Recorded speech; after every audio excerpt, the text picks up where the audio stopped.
What's going on, guys? Welcome back to WWE Network and Chill, where I, Graham G.S. Matthews, break down all the original content I watch on the WWE Network. Today we're talking the latest episode of WWE Chronicle on Shayna Baszler. Now, these chronicles are always great. The Drew McIntyre one that went up right before WrestleMania, actually over WrestleMania weekend, was one of my favorite ones. Was one of the best ones, I think, one of my favorite ones they've done to date. The Baszler one, the one that just went up this weekend, so this originally went up yesterday. This is going up on Sunday. It went up on the network on early Saturday morning. Kind of following the tradition of putting up chronicles, of airing chronicles the weekend of pay-per-views.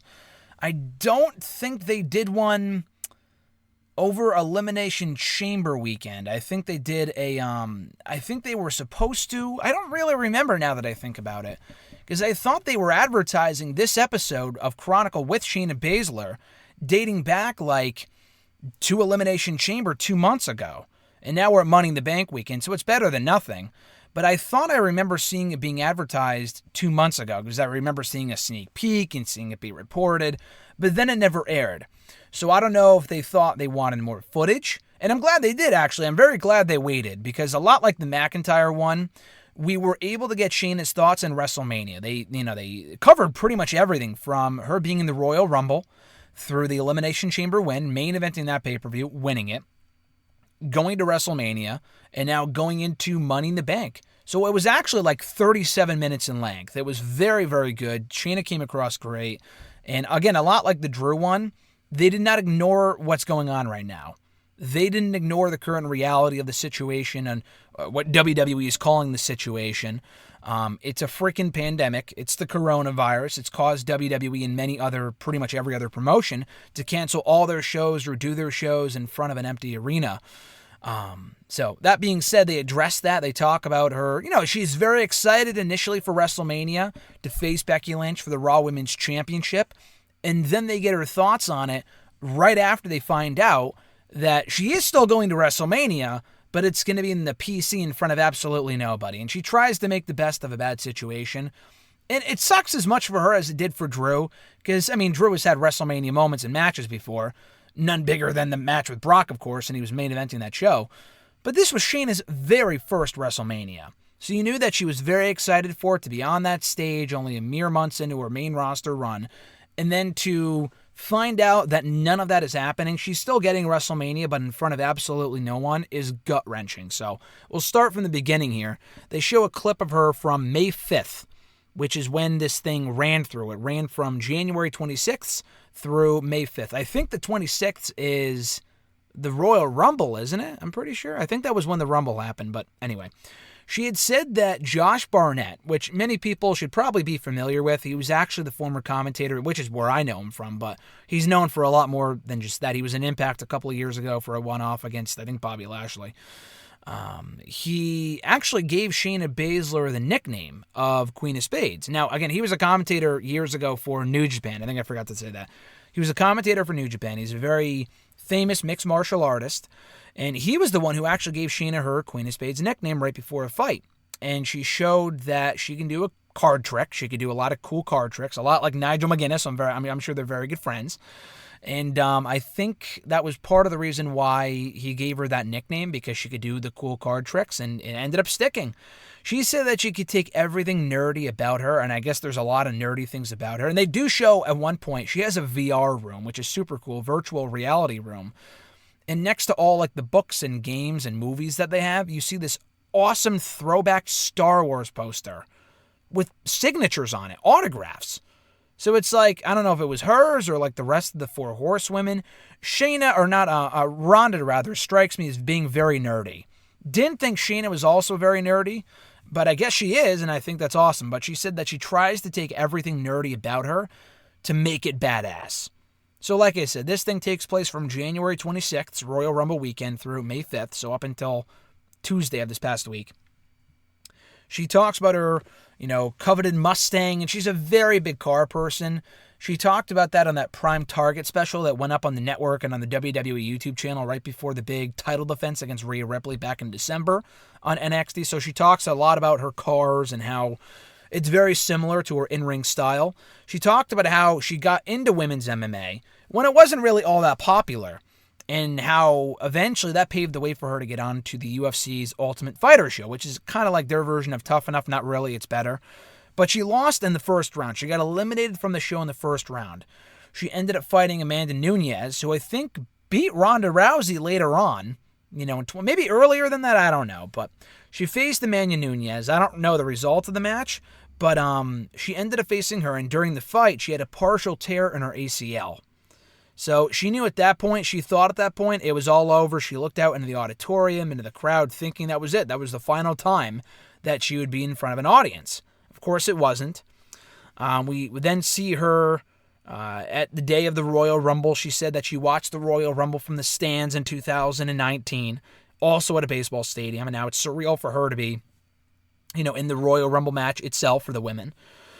She said that she's happy with everything that she's done throughout her career up to this point. As soon as she accomplishes one goal, she thinks, wow, it can't get any better than this. And then it does. We then see her entering number 30 in the Women's Royal Rumble, which was a really cool moment. A lot of people, myself included, thought she was winning the whole thing. She didn't. She was unsuccessful. But she had a really strong showing in defeat. I think she got like 7 eliminations, if I'm not mistaken.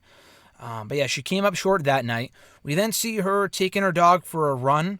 Not just taking her dog for a run. Her dog runs. But then what she does, and it doesn't sound as bad. It's not as bad as it sounds. She attaches the dog to like her scooter or something, or like it must be some sort of, I don't know, I've never seen this type of thing before, but her dog is attached, and when her dog runs, she's on her scooter, and she doesn't have to do anything. So I think that's awesome. I don't know how you stop the damn thing, but it looked really, really cool. So anyway, she said that she didn't love MMA anymore, and she actually credits Ronda Rousey for saving her career, because Ronda flew her out to California to kind of get her head straight and hang out, whatever. Her flight back to South Dakota got canceled, and she never left. I don't know if they still live together. I mean, I didn't think so. I mean, Ronda was on Total Divas last year, and it didn't look like she still lived with the Four Horsewomen. I mean, they were there on a few different episodes, but I didn't think they still lived together. But she said that she never went back, and she just ended up staying there.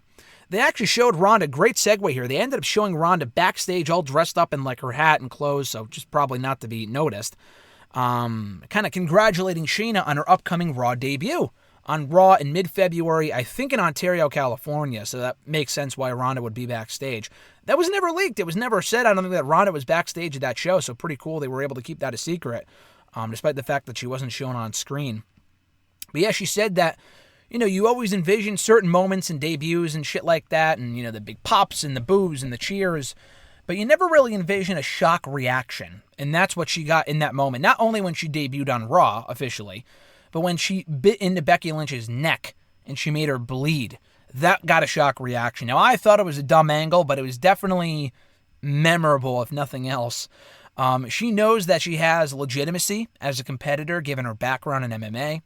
She actually says that she got the rest of the Four Horsewomen, and I'm not talking about Becky and Bayley and Banks and Charlotte. I'm talking about Jessica Duke, Marina Shafir, and Ronda Rousey, the Four Horsewomen of the MMA world, into wrestling. She said that she was actually the first of the 4 of them to get into professional wrestling. She would actually base her entire training regimen, her schedule, around watching SmackDown on Thursdays. I guess when they lived together, she would get the TV on Thursdays and she would watch SmackDown. So probably back in 2015, 2016, when it was still on Thursdays.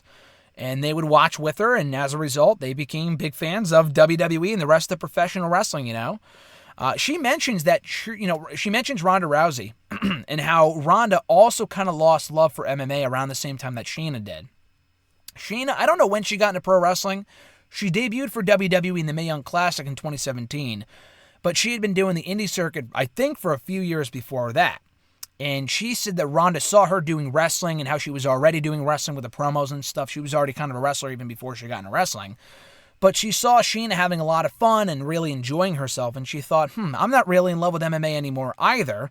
Let's give this a shot. So she kind of gives herself credit. She says, I'm not giving myself credit for getting Ronda into wrestling, but I kind of got Ronda into wrestling, which that was really cool. She's talked about that before, but it was cool to hear Shayna talk about it here. So we see her beat Kairi Sane in her official in-ring debut for Raw, I think on the Raw Before Elimination Chamber, if I'm not mistaken, if not a week or two before that. But she beat Kairi Sane in kind of an uneventful match on Raw right before the pay-per-view. She showed off her VR room, as I said earlier. And she said, when she's asked, why does she fight? She said, because I'm good at it. I fight because I'm good at it. And she brought up this very interesting point, comparing people to human Rubik's Cubes, about how everyone is different. Everyone is wired differently. Everyone reacts a different way, thinks a different way, moves a different way, fights a different way.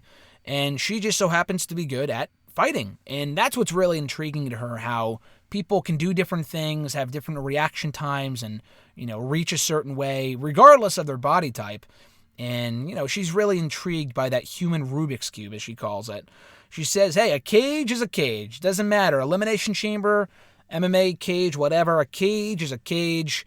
And I will be successful no matter what. And she was. She won. She said that she had no fear going into Elimination Chamber. She discussed the pressure of going into Elimination Chamber, winning said Elimination Chamber match, and how winning it would add to her legacy in WWE, which it does. Her first ever pay-per-view main event, and she won. She says that everyone dreams of going to WrestleMania, which they do. If you've ever aspired to be a professional wrestler, regardless of whether, there's a lot of people that will say, oh, I never want to go to WWE. Of course you don't, but I'm saying growing up, everyone aspires of not only being in WWE, but being at WrestleMania. And she was no different. She said that pro wrestling to her is kind of like her black belt. Given her background, that was like what she always aspired to get to. That was her ultimate destination, and now she's here. She says now that she doesn't really put as much stock in what fans think of her as she did during her MMA run, which is why she comes across the way that she does. And for those wondering why, by the way, she is in character for most of this documentary, but she's also not in character for certain parts of it. So certain things like this where she says, oh, I don't care what the fans think of me, is obviously in character. So then that's when we find out. That's when they reveal that WrestleMania at, Raymond James Stadium in Tampa was canceled due to COVID-19, blah, blah, blah. They talked about all the same thing during the McIntyre thing, so I'm glad they reiterated that here for the sake of this special. So she said, it obviously bums her out. She tries to look at the bright side and says that, she's not far removed from the PC, so that kind of gives her a home field advantage. So I guess she lives in Florida now, being from NXT, I guess that kind of makes sense. But she said it's a bummer for the talent because WrestleMania, we may not always get along in the ring, of course, she means. But, WrestleMania is a very family-like event. We all bring our families out here. We're all very excited to see the spectacle that is WrestleMania, and we don't have that this year, so it really sucks. Not just for her, but for the rest of the roster as well. She said it was cool to see the the Performance Center, revamped completely for Raw. It's not like you're walking into the PC and thinking, oh, I was just here, for training this morning. Like, no. You walk in, it's a completely different look for Monday Night Raw. And she said this might be the most important WrestleMania there's ever been because it's, to make people kind of get their minds off of everything else going on in the world right now.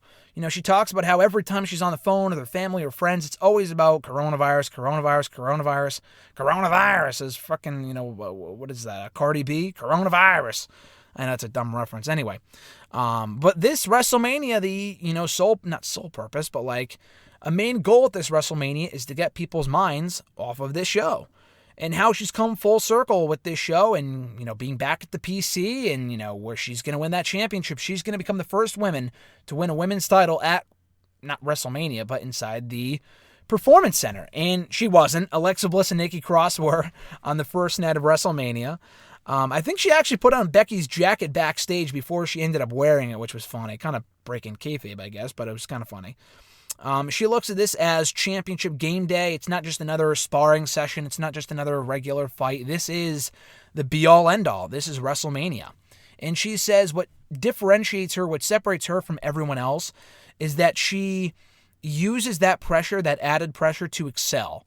She doesn't crack under the anxiety. She uses that pressure to excel and win championships. They show her losing to Becky Lynch. I thought it was a good match. Could have been longer, could have been better. Hopefully she wins tonight at Money in the Bank and we can get back to her as a championship contender, but she lost to Becky Lynch. The producer asks her, was this what you expected for WrestleMania? Your WrestleMania debut? I mean, obviously not, and that's what she says. She goes, oh, that's an interesting question. I mean, I'm sure if the cameras weren't rolling, she would say, obviously not, dumb question, whatever. But again, she tries to look at the bright side. Of course, it's not her original expectation. Or no, I'm sorry, he didn't ask if it was her original expectation, if it's what she expected. The guy asked, did it live up to your expectations? I mean, she lost in a fanless arena. aside from the fan on the ceiling, it was a fanless arena. So obviously it didn't. It wasn't what she originally expected. But she went out there and made the most of a bad situation. And she said, hey, it's definitely a WrestleMania. It felt like WrestleMania to me in my heart. So a WrestleMania is a WrestleMania. She also talked about in fights, wrestling, upsets happen. So she's trying to, help the wound here a little bit and talk about how, Becky Lynch got lucky. She was merely 1 second better than her on this night. It wasn't a decisive win either. Becky just kind of barely won. She barely beat Shayna, so she's kind of right. She says that she hates everyone pretending that they're equal, talking about how I feel like this is an in-character line. Otherwise, why would you say this? But she said, people kind of discrediting her and Ronda and the rest of the 4 horsewomen. Not everyone is equal. Her and the rest of the 4 horsewomen of the UFC are better than the WWE 4 horsewomen. They're better than the rest of the WWE women's roster. She enjoys being able to stand tall over the broken bodies of her opponents. They show clips of her dismantling and destroying Sarah Logan, Indy Hartwell recently on Raw. And she likes being able to let that frustration go. And she says that you kind of need that to succeed at a combat sport. And the producer asks her, do you think WWE's Money in the Bank ladder match this year emanating from the headquarters gives you or anyone else an advantage? And she says no. Everyone is at an equal playing field now. She said earlier, not everyone's equal. Now everyone's equal all of a sudden. But I know what she means. I know what she means by that. She says that, this Money in the Bank concept doesn't change anything. And winning Money in the Bank for me would put me back where I belong in the championship picture where I never should have left in the first place. She says that, hey, winning Money in the Bank makes me get to cash in on my terms. I can go out there and cash in that contract whenever I want. And she asks her dog, howl once if, you think I'm going to win Money in the Bank. And then the dog does the howl. He goes, ow, or whatever. He doesn't bark. He has like a weird howl. And it does it after she says, howl after I win Money in the Bank, or if you want me, or if you think I'll win Money in the Bank, and it does, I thought that was pretty funny. Very well-trained pupper. But anyway, she said, hey, this match is going to end not with your typical scene of everyone climbing the ladder at once and me barely, retrieving the briefcase. It's going to be me climbing that ladder, retrieving the briefcase, and no one else in sight. It's not even going to be a close call. And the match is going to end with me laying everyone out and then me winning that briefcase. And then they ask her to close this thing out, which that was a very good note to end on. They say, what if you don't win? What, in a certain, case, in the case that you don't win, what happens? She's very hesitant to answer. She goes, if I don't win, it's like a, moment of silence there for like 10, 15 seconds. She goes, let's just say it's going to be a lot easier for everyone if I do win. I thought that was a great note to end on. So that was WWE Chronicle on Shayna Baszler. Check it out right now ahead of tonight's Money in the Bank pay-per-view. Very good stuff here today. Actually, as I speak right now, the new Last Ride Undertaker documentary should be up available. The first episode in full should be available on the WWE Network. Now, it is replaying after the pay-per-view tonight. So that's when I'm watching it, is tonight after the pay-per-view. With Alexis and her family, whatever, because her dad, he actually watched the first look with us a week ago, and he really liked it too. So, I'm looking forward to watching that and reviewing that tomorrow, hopefully right here on the channel, so stay tuned for that. Thank you guys for checking out my review of WWE Chronicle and Shayna Baszler. I appreciate it. Be sure to like the video, drop a comment, share the video, and subscribe to the channel for more daily content. As I've said in recent days, ton of new content going up in the coming days. Today we have this. Tomorrow my review, hopefully, of Chapter 1, the full Chapter 1 of The Last Ride on The Undertaker. On Tuesday, the latest episode in the MCU Rewatch review series with Chris Mueller and I, breaking down Iron Man 2. 40-minute conversation on that. Wednesday, #AskGSM. Thursday, Wrestle Rant Radio excerpts. Friday, we have Total Bella's review. We also have Otis from Heavy Machinery on Wrestle Rant Radio this Thursday. I conducted an exclusive interview with him for Bleacher Report this past Friday, so check that out. A lot of cool things going on right now, so check out all that and much more right here on the channel and elsewhere on my website, socials, what have you. Enjoy the Money in the Bank pay-per-view tonight, folks. I'm Graham G.S. Matthews, and I'll catch your ass down the road.